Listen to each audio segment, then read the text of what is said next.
So ayo, what's up mga kababayan Luzon, Visayas at Mindanao? Welcome back for another video at nagbabalik muli ang inyong lingkod, Mirador Pico at your service mga kababayan. So ngayon mga kababayan ay tatalakayin po natin itong nagtre-trending at grabe pinagkakaguluhan ngayon sa FB po, sa social media mga kababayan, maging dito sa YouTube ay trending na trending. Itong video na ito ng Wolfgang mga kababayan. Alam nyo naman, natalakay na natin yan nung tayo ay nag-live. Okay? Pero kasi lumalaki po ang usapin ngayon, lumalaki ang issue ngayon at maraming threaten, di umano, at maraming nagtatawag tawag dito nag-re-red tag, okay? Kay ano, no, kay ah, Basti, okay? Hindi po Baste, Basti, okay? Basti yung pangalan ng bokalista ng Wolfgang po, mga kababayan ko. Okay? Ito nga po ay ini-spread ng mga DDS na nagagalit kay Basti dahil daw pinahiya yung kapwa nila DDS. At kailangan pa raw palabasin sa sa venue. Nagbayad naman daw ng ticket. Oh, 'yun ang sinasabi ng mga ng mga DDS na nagtatanggol sa kapwa nila DDS na bastos mga kababayan, na bastos po during the concert ng Wolfgang mga kababayan ko. Natalakay nga natin diyan mga kababayan na supposed to be dapat talaga ang musika at ang politika ay dapat yan talaga hiwalayan.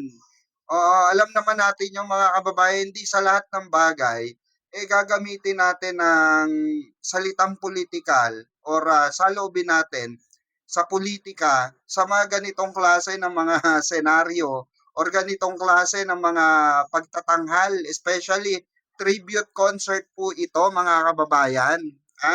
Tribute concert po ito ng Wolfgang na ginanap po mismo sa Davao City at marami po ang pumunta mga kababayan, no? At nagbigay nga ng statement, trending nga yung statement na binigay ni Basti. Okay, Basti. Ni Basti ng Wolfgang mga kababayan, di Basti. Basti ng Wolfgang mga kababayan. So ito yung tinutuligsa no ng Wolfgang, tinutuligsa ng mga DDS na miyembro ng Wolfgang or bokalista ng Wolfgang mga kababayan. So pakinggan natin ang paliwanag nitong bokalista ng Wolfgang na to na si Basti, na kung saan pinaliwanag niya kung bakit. Ito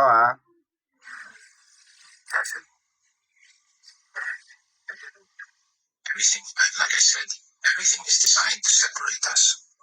Everything. All this online shit is designed to separate us and make us hate each other. We should love each other. Us, the people, should love each other. Because at the end of the day, we are the ones who will help ourselves, not the politicos, because the politicos will take care of themselves. We need to take care of ourselves. Just stop it, okay guys? Enough. Just do it. We're going for a politician that will put the Filipino people and the country above themselves and getting rich and all of that. That's what we're for. Tell me who that person is, and I'll be there. Alright? Yeah. Ayan mga kababayan. Anyway, this is Basti. And I wasn't going to do this because I didn't think I needed to. I thought so on the bridge, but apparently now it's going viral. This shit has happened in Davao, so I gotta address it because it's 2026 and the world is stupid. Anyway, we were there. We make people smile. Correct. Bring people together. And for everyone to have a good time. Correct. That was the only reason to go. And at that moment, I was paying tribute to a very important person in our land who's no longer with us. I was paying tribute to him, to Mon Legaspi. I was paying tribute to Mon. Tribute concert for One of the Mon. greatest musicians in the Philippines at 7 a.m. Oh, A couple of people chose that moment to try and separate people. tama. And that was Bastos. That was bastos talaga. It was Bastos. Oh, ayun mga kababayan, 'di ba? Oh, aminado naman si Basti na a couple of people nga, a couple of group people. So meaning to say, may grupo sila ron na they trying to separate that specific event. They trying to separate those people na nag-gather doon. Na supposed to be ay hindi naman lahat DDS, mga kababayan. So nag-hysterical yung isang DDS doon, yung mga DDS, group of DDS doon na sinabi, "Fuck you, BBM." Then all of a sudden, some other people are ano, parang nag-ingay. Okay, nung time na yon na maraming mga natuwa, maraming hindi. Kaya nung inano ni Basti na sinabi niya na umalis ka rito, 'di ba? Paalisin 'yan. Kasi bastos nga, nabastusan siya. Kasi they want to they want to uh, kumbaga elaborate yung reason kung bakit sila nag-comeback or tribute comeback. Para kay Moon po, yung dati nilang kasamahan na hindi na nga nila kasama ngayon dahil namatay na nga. So, isa yon sa very important thing na tinitignan or purpose ng Wolfgang kung bakit tumugtog sila muli. 'Di ba? Sa mahabang panahon na wala sila, nanahimik sila kagaya ng ibang banda, mga kababayan. Pero itong kasing to, pagkakataon na to, nakita nilang oportunidad na na it's about time na tawag dito, mag-present ulit ng panibagong kanta or album, 'di ba? At ito nga ay tribute para dun sa kanilang dating kagrupo or dating kasama. So hindi natin masisi kung si Basti, mga kababayan, ng Wolfgang, kung sila ay mabastusan doon dahil lang sabi nga niya, 'di ba, narinig natin lahat. Ang sabi nga niya, nandun sila just because they want other people to gather as one.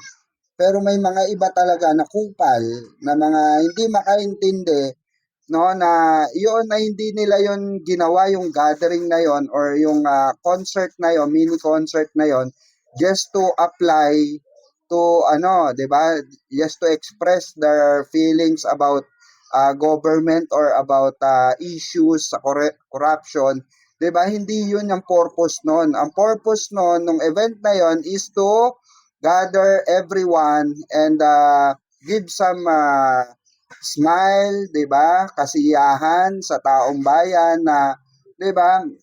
Umiidolo sa kanila. Yung umiidolo sa kanila kaso nga nasaluhan, nagkaroon ng pagkakataon yung mga didilis na tanga, bobo, inutil, 'di ba? Na na doon maglabas ng kanilang saloobin or ng kanilang boses. Kaya sabi ni Basti, 'di ba, get the fuck out of here, no? Lumabas ka. Kung gusto niyo express yung nyo, 'di ba, speech nyo dun sa hallway, 'di ba? Kung gusto niyo magsisigaw diyan just to express your freedom of speech, this is not the ground. Okay? Kasi ito nga, sabi nga ni Basti, ito ay rock and roll event. Which is true naman. Which is true. Yan ay rock and roll event. Hindi po yan political, hindi po yan political, tawag dito, concert, mga kababayan. Yan po ay no, tribute nila para sa kanilang kasama. Ito, pakinggan nyo. Hmm.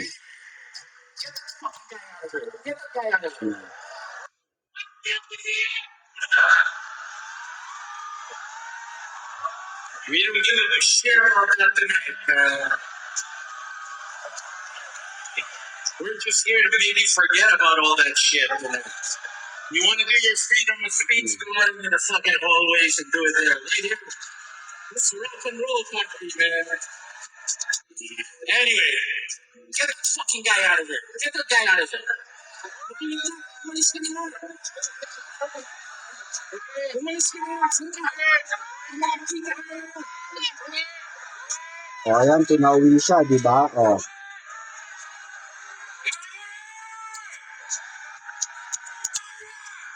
Anyway,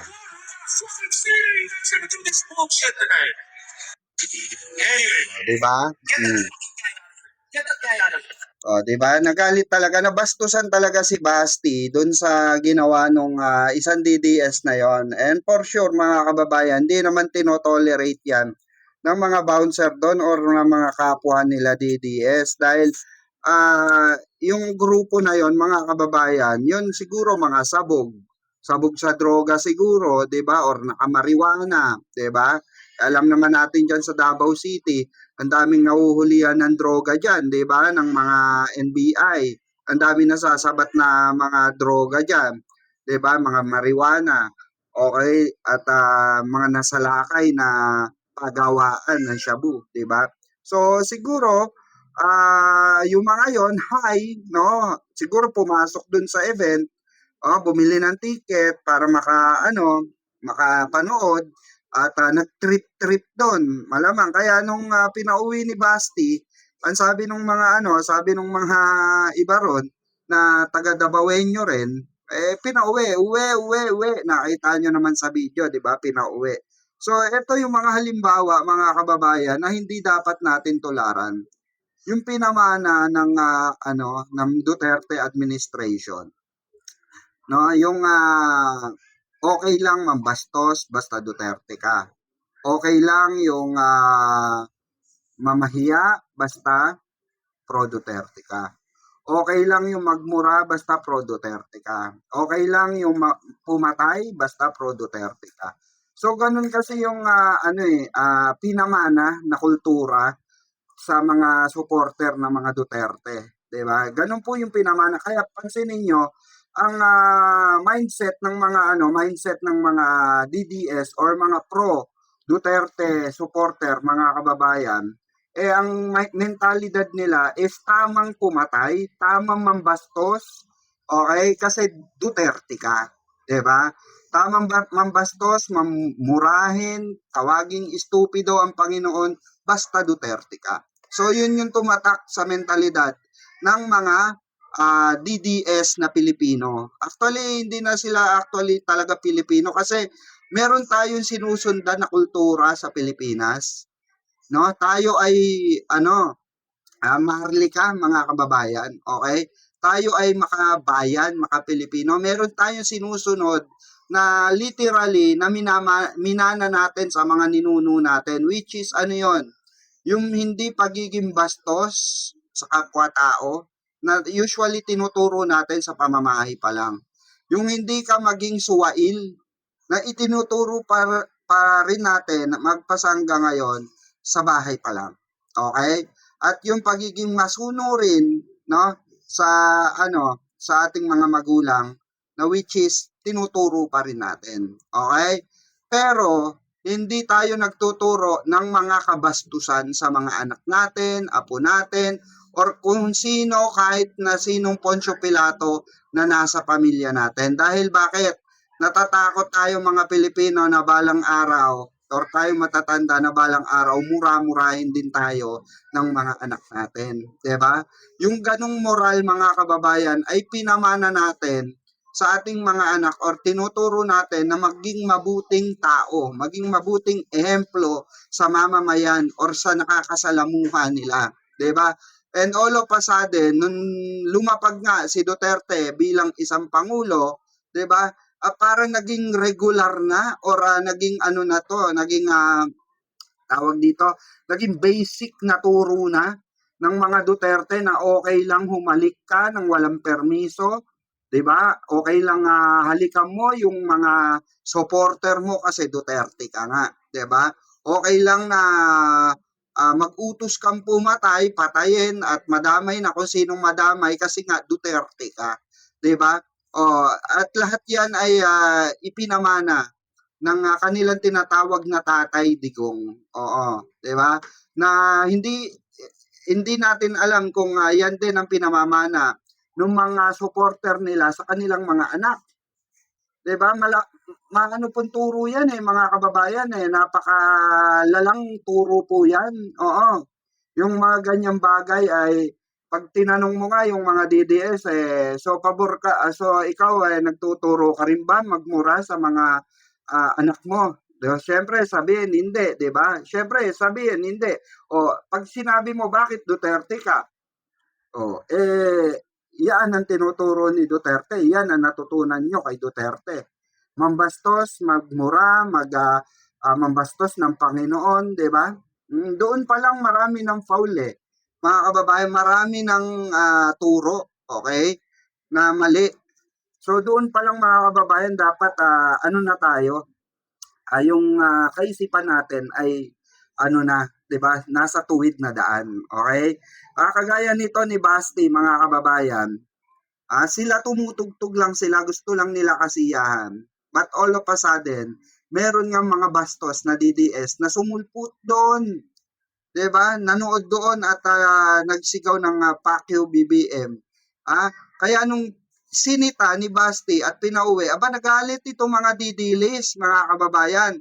At ngayon, minomok siya nga. Oo, minamak siya dito sa mga Facebook page ng mga Solid Duterte at dito sa na kesyo iban na daw ang Wolfgang sa Davao, nananawagan kay Baste, nananawagan kay Sara Duterte.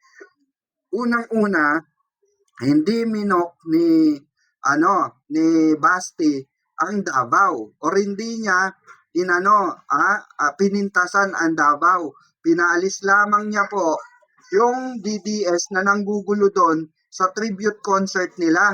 Mahirap bang isipin yon? Mahirap bang intindihin yon? Kasi yung mga DDS na nagtatanggol dito sa kapwa nila DDS, kasi nga, mga tanga. Ang akala nila, pro BBM si Basti. Oo, akala nila, political yung pinag-uusapan dito. Hindi po political. Ang pinag-uusapan po dito ay yung sinasabi ni Basti na tribute ito eh. Hindi kailangan haluan ng politika ito ng kulay dahil iba po ang separate po ang usapin sa musika, showbiz. Okay, sa mga TV, sa mga artista, naka-separate po 'yan sa politika. Okay, so hindi po natin all the time pwedeng ipasok sa politika yung mga ganyang naratibo, 'di ba? Ng mga DDS or kahit ng mga BBM. Ang mga solid BBM kasi hindi ganyan eh. Wala pa ako narinig na sa isang concert na palabas ng isang vocalist or ng isang group, no? Na sinabing BBM solid, ganyan-ganyan, tapos pinalabas, walang ganun. Okay? Dahil alam natin mga kababayan, alam natin mga ka-BBM, mga may utak tayo eh. Alam natin kung paano gamitin yung utak natin. 'Di ba? Alam natin kung paano i-deliver ng maayos yung tumatakbo sa utak natin. Hindi natin kailangan maging utak DDS. Hindi natin kailangan maging utak biya sa makatuwid, no? O yung may sipon na utak or sipunin na utak or may luga na utak, mga kababayan. Tayo po ay normal. Okay? Hindi tayo kagaya ng mga ibang DDS na abnormal. Hindi naman lahat ng DDS abnormal eh. No? Kaya lang naging naratibo ng mga ibang anti-DDS dahil nga naging sobra na itong mga DDS na abnormal na pag nagsalita. Pag umintindi, hindi na maintindihan kung paano nila iintindihin yung pinag-uusapan. Basta ang alam nila, isa lang ang sigaw nila, oo, DDS sila. So wala naman tayong pakialam doon, mga kababayan, kung DDS sila. Pero ito kasi ang nagpapatunay kung gaano kaliit ang mga utak ng mga sumusuporta sa Duterte. Yan po ang nagpapatunay kung gaano walang niya ang naituro or nailagay sa mindset ng mga DDS or ng Duterte solid supporter, mga kababayan. Yan po yung kanilang pinabaon sa inyo, mga DDS, di ba? So, nakakaawa lang kayo. So, sa madaling salita, napag-iwanan kayo ng panahon, napag-iwanan kayo ng sistema dahil bakit? Dahil sa bulok na sistema na gusto nyong mangyari para sa bayan. Di ba? Ganun lang kasimple yon. Dahil kung DDS ka mag-isip, 'di ba?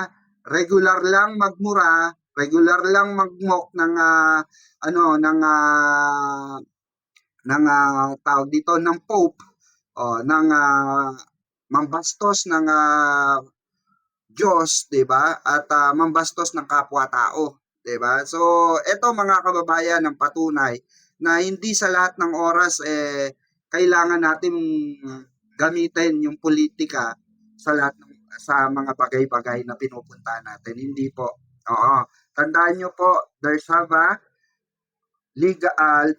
a right platform kung saan natin kailangan ihayag ang saloobin natin.